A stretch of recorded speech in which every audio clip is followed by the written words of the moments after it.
गुरुदेव। प्रणाम। गुरुदेव, भगवत कथा सुनने से क्या लाभ मिलता है? बहुत अच्छा प्रश्न है। भगवत कथा का मतलब है भगवान की कथा। हम भगवान किसको कहते हैं?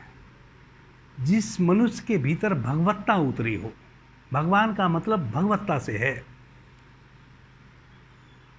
जिस मनुष्य के चेतना में भगवत्ता उतर गई हो उसको हम भगवान कहते हैं। तो भगवत कथा है भगवान की कथा।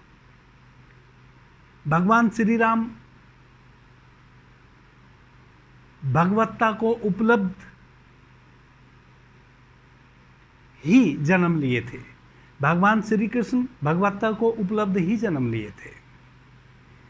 जब भगवान राम जैसा व्यक्तित्व, जब भगवान कृष्ण जैसा व्यक्तित्व इस वसुंधरा पे जन्मता है और उनसे जो क्रिया प्रतिक्रिया उस अपने पूरे जीवन काल में होती है, वही कथा है। वही कथा है। भगवान के द्वारा इस वसुंधरा पे जन्म के पश्चात जितनी भी घटनाएं घटती हैं भगवान के सानिध्य में, राम के सानिध्य में, कृष्ण के सानिध्य में जितनी भी घटनाएं घटती हैं वह विशेष होती हैं। वह घटनाएं सिर्फ भगवान के रहते ही घट सकती है। वह घटना भगवत्ता को उपलब्ध व्यक्ति के सानिध्य में ही घट सकती है। उन सभी घटनाओं को सुनना, याद करना, उन घटनाओं से सीखना, उन घटनाओं से सीख के अपने जीवन को रूपांतरित करना, यह भगवद कथा सुनने का महत्व है। कहते हैं भागवत कथा सुनने मात्र से सभी पाप पुण्य से मनुष्य मुक्त हो जाता है। यहां थोड़ा सा समझने की जरूरत है। यही कुछ गलत हो जाता है। वह गलत क्या हो जाता है? सुनने मात्र से, भागवत कथा सुनने मात्र से मनुष्य जन्म मरण से मुक्त हो जाता है, पापों से मुक्त हो जाता है। यह एक हद तक सही है और नहीं भी सही है। यह गलत भी है। एक हद तक सही है तब है जब हम भगवत कथा यानी कि भगवान की कथा, यानी कि भगवान ने अपने जीवन काल में मनुष्य के लिए जो शैली तैयार की, जैसे भगवान श्री राम ने अपने पूरे जीवन काल में जब तक वह इस वसुंधरा पे रहे, उनके जीवन के एक एक क्षण से, उनके जीवन की एक एक देशना मनुष्य के लिए पथ प्रदर्शक बनी। अब अगर हम भगवान श्री राम के चरित्र की कथा सुने और उस पूरे चरित्र को अपने भीतर उतार लें, हम भगवान श्री राम का जो चरित्र दर्शन किसी कथाकार के द्वारा किया जा रहा है, उस पूरे चरित्र को अपने भीतर उतार लें, हम भी वही मर्यादा पुरुषोत्तम बन जाएं, हम भी भगवान श्री राम की सारी मर्यादाओं को अपने भीतर स्थापित कर लें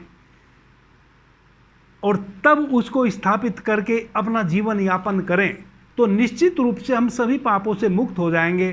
निश्चित रूप से वह भगवत कथा सुनना हमारे लिए अमृत का काम कर गई। लेकिन केवल भगवत कथा सुन के और उस भगवान श्री राम को के चरित्र को हम अपने भीतर ना उतारें, अपने जीवन में ना उतारें, अपनी चेतना में ना उतारें, उस भगवत्ता को अपने भीतर ना अवतरित होने दें,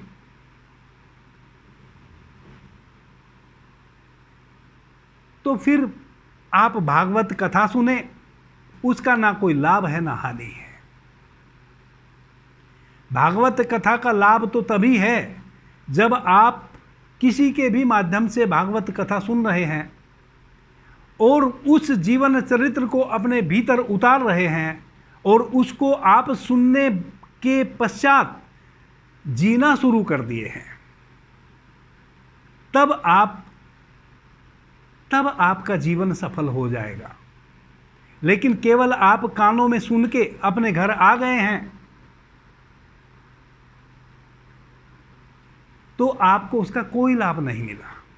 ज़्यादातर तो यही घटना घटती है कि जो भगवत कथा सुना रहा है उसने भी केवल रट ली है, वह भी केवल एक कलाकार की भांति हमें भागवत कथा परोस रहा है और हम भागवत कथा सुन रहे हैं और उस समय हम डोल रहे हैं और फिर अपने घर चले आते हैं और फिर हम वैसे के वैसे, और वह कथाकार भी जिसने हमें कथा सुनाई वह भी उस कथा के पंडाल से बाहर जाता है और वह भी फिर इस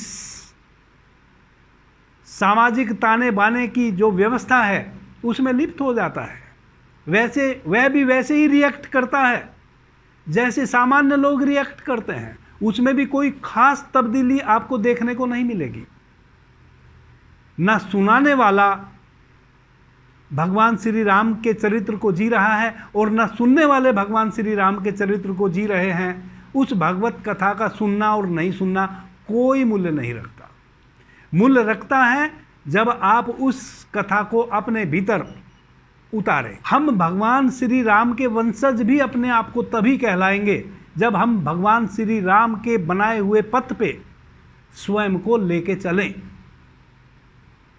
जब तक हम उस पथ पे नहीं चलते हैं, भगवान श्री राम के बनाए हुए उस पथ पे उन मर्यादाओं में हम नहीं जीते हैं, तब तक हमें तो यह भी कहने का अधिकार नहीं है कि हम भगवान श्री राम के वंशज हैं।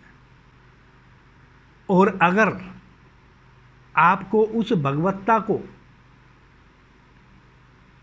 जिस भगवत चेतना के मालिक भगवान श्री राम हैं, उसकी झलक भीतर मिल जाए तो बिना कथा सुने भी आप जन्म मरण से मुक्त हो जाएंगे। भगवान श्री राम को जो हमारी चेतना में रमण करता है उसको भीतर जानना ही, उसको भीतर स्वयं में जानना। कहते हैं ना आत्मा सो परमात्मा, अपनी उस आत्म चेतना में भीतर प्रवेश करना जहां राम रमण करते हैं, यही असली राम कथा है, यही असली भगवत कथा है। जब किसी के भीतर उस रमण करने वाले राम का दर्शन हो जाता है तब भगवत कथा असल में शुरू होती है, तब आपके भीतर से भगवत कथा शुरू होती है। तब सुनने वाले भी आप होते हैं और सुनाने वाले भी आप होते हैं। जब वह रमण करने वाले राम जो भीतर हमारे चेतना में है, जो हमारे हृदय स्थल में बसते हैं, जब हम उसके प्रति जगते हैं, जब हम उस राम में प्रवेश करते हैं, तभी असली भगवत कथा शुरू होती है। कि जो भगवत कथा है वह आज नहीं कल, मैं उन सभी भागवत कथा करने वाले कथाकारों, मैं उनको नमन करता हूँ कि आज नहीं कल भले ही वह उस राम को भीतर अपने ना जी रहे हों, लेकिन राम की कथा सुना रहे हैं। आज नहीं कल सुनने वाला कोई ना कोई एक बिरला अपने भीतर के राम को उपलब्ध हो जाएगा। और जब कोई एक व्यक्ति भी अपने भीतर रमण करने वाले उस राम से जिसका परिचय हो जाता है, एक भी व्यक्ति ऐसा संसार में होता है,